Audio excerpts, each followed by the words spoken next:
Welcome to Outside the Box. I'm your host, Margo. You're tuned into The Power of Three.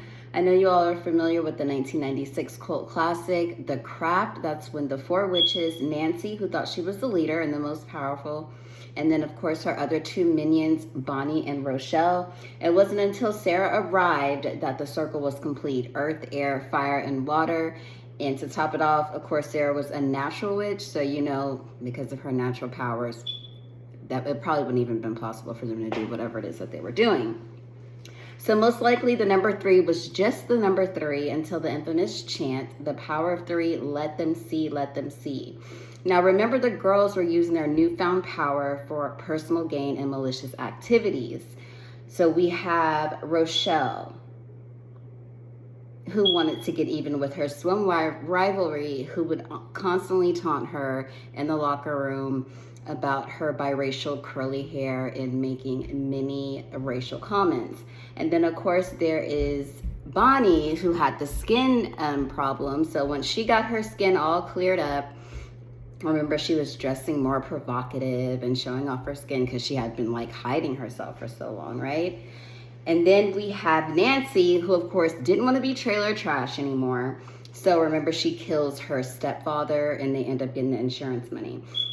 But we saw that you can take the trailer out of the girl, but you cannot take the girl you can take the trailer from the girl, but you can't take the girl out of the trailer, right? So I know you guys know what I mean. So her actions in the movie clearly show that. So what does the power of 3 really mean? So the number 3 sparks an idea that becomes visible, a number that embodies the power of creation, growth, and the triad mind, body, and soul. So we want to combine those and become one as God.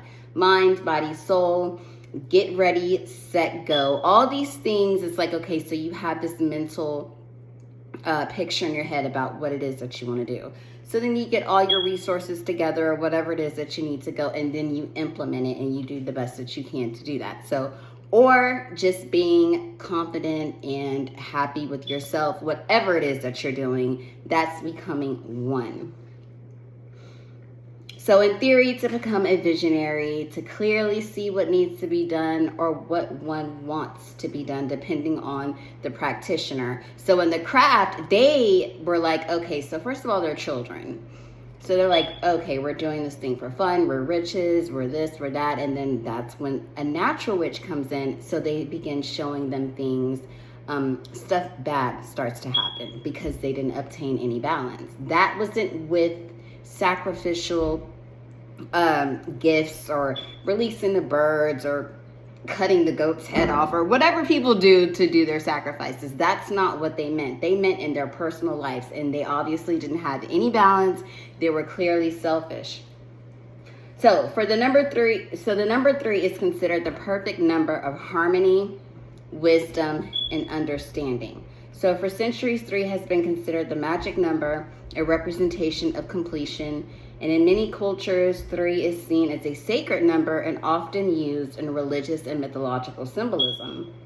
For instance, in ancient Egypt, 3 is the connection with the goddess Isis, who is a representation of a woman.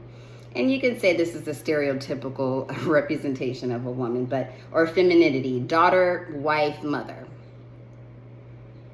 The 3 pyramids of Giza, the embodiment of 3 stages of life: birth, death, and rebirth. Depending on what it is, you can have a new you. That's birth. So you can have the death of the old you. So you become this new person, and that's your rebirth, right?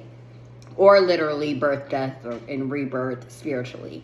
So in ancient Greece, the number 3 represents the face. So Clotho spun the thread of life, Lachesis measures it, and Anthropos cuts it short. The 3 graces or 3 goddesses are Agilia and Euphrosyne and Thalia, which is beauty, charm, and the arts. So this put me in the mind of Hollywood and some of the ancient deities that they worship in Hollywood, like Madonna and Beyonce or whatever. And last but not least, it's ancient Rome. 3 is associated with the 3-headed god Janus. The goddess is the god of beginnings and end. I'm sorry, excuse me for that, but It's a three-headed God. Janus is his name, and he is the God of beginnings and end. He is depicted with two faces, one looking back at the past and the other forward to the future. So in theory, the middle face represents, to me, balanced evolution. A combination of the past and the future, just enough to evolve the past, but not too much where it gets like really, really weird. And then HU comes in, and then there's just like all this stuff going on because we're too far into the future and we're not ready for that, right? So then we have the three crosses on Calvary. The center cross is the Savior, representing redemption.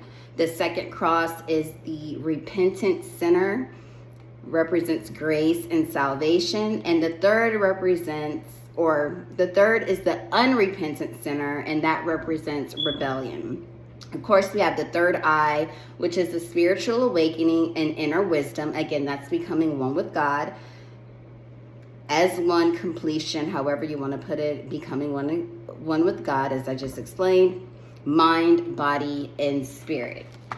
I'd like to thank you for tuning in to Outside of the Box. Please like and subscribe.